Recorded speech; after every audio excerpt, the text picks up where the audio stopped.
جو کبھی غلط ہو جاتا ہے. یہی بات کہی ہے نا جی. اس سے مختلف تو کوئی بات نہیں کہی. ٹھیک. اب ان کا استعمال اچھا بھی ہوگا، ان کا استعمال برا بھی ہوگا. جیسے شعر حسان بن ثابت بھی کہتے ہیں، شعر امام شافعی بھی کہتے ہیں، شعر اقبال بھی کہتے ہیں، اور شعر وہ بھی ہوتے ہیں کہ جن کو آپ کسی اچھی مجلس میں بیان بھی نہیں کر سکتے. تو کیا بات کہی گئی ہے، کیا چیز بیان کی گئی، کس کو موضوع بنایا گیا ہے، جنہوں نے موضوع بنایا ہے ان کی اپنی سیرت اور اپنے کردار کا کیا معاملہ ہے. یہاں جو شاعروں کی مذمت کی قرآن مجید نے، تو یہ شاعری پر کوئی تبصرہ کرنے کے لیے نہیں کی گئی، بلکہ جس وقت پیغمبر کو شاعر قرار دے دیا گیا ہے تو اس کے مقابل میں شاعروں کا کردار اور شاعری کا کانٹینٹ سامنے رکھ کے یہ اس عہد میں کہ قرآن کہاں اور یہ شاعری کہاں، بالکل ٹھیک، اور پیغمبر کہاں اور یہ شاعر کہاں. تو اس تقابل میں مذمت بھی ہوئی ہے، لیکن اس سے کسی حرمت پر استدلال نہیں کیا جا سکتا. بالکل ٹھیک. تو یہ جتنا ذخیرہ آپ کے پاس غنا اور موسیقی کے بارے میں ہمارے علماء پیش فرماتے ہیں، خواہ وہ قرآن کی آیات سے استدلال ہو یا وہ حدیثوں سے استدلال ہو، وہ اصل میں اسی نوعیت کا ہے. اچھا. یعنی تمام ذخیرہ اسی نوعیت کا ہے. اب میں ان میں سے ایک ایک کو لوں گا.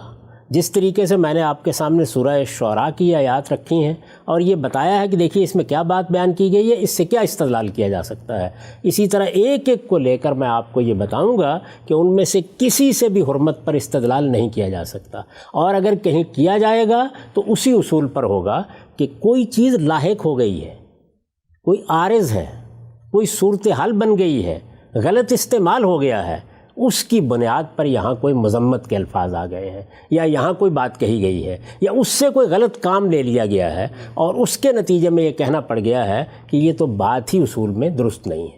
یہ بنیادی بات سمجھ لی. ایک ایک کو لے کر میں آپ کو یہ بتاؤں گا. ظاہر ہے کہ اس وقت ہماری اس نشست کا وقت ختم ہو رہا ہے، صرف آخری بات کہہ کے میں اس بات کو پایہ تکمیل تک پہنچا دیتا ہوں، اور وہ یہ کہ بعض موقعوں کے اوپر تو یہ بھی کہنا پڑ جاتا ہے کہ یہ کرکٹ میچ کیا ہے، اس کو بند کرو. کیوں؟ اس لیے کہ اس وقت تو خدا کا پیغمبر بات کر رہا تھا اور تم نے مکے میں اس کا انعقاد کر دیا. تو اب مجھے یہ بتائیے کہ اگر فرض کر لیجئے کہ ہمارے ہاں کے لوگ وہاں موجود ہوتے اور یہ جملہ کہیں کہہ دیا جاتا کہ رسالت میں آپ صلی اللہ علیہ وسلم دعوت پیش کر رہے ہیں اور تم اس کے مقابلے میں یہ کیا میچ لگا کے بیٹھ گئے ہو، تو آپ اس سے کیا استدلال کرتے؟ یہ کہ کرکٹ ممنوع ہو گئی، یہ کہ ہاکی ممنوع ہو گئی، یہ کہ مال تجارت ممنوع ہو گیا. تو آخری مثال سن لیجئے کہ رسول اللہ جمعے کے خطبے کے لیے کھڑے ہوئے، صحابہ کرام میں سے بعض لوگ تجارت کے لیے چلے گئے، جو کہ جائز چیز ہے، بالکل جائز چیز، بلکہ قرآن کہتا ہے جمعے کے بعد جاؤ، بلکہ قرآن مجید کہتا ہے کہ تجارت کرو، اللہ کا بدل تلاش کرو. لیکن جس وقت وہ چلے گئے تو قرآن مجید نے اس موقع کے اوپر تنبیہ کی اور شدید تنبیہ کی، اور وہ سورہ جمعہ میں موجود ہے. سورہ جمعہ میں اس کو باقاعدہ موضوع بنایا ہے. تو اس سے کیا یہ استدلال کیا جا سکتا ہے کہ اب تجارت ممنوع ہو گئی ہے؟ تو تجارت بھی اصلاً ممنوع ہے، تفریح کی چیزیں بھی اصلاً ممنوع ہے. یہ سب کہیں گے آپ؟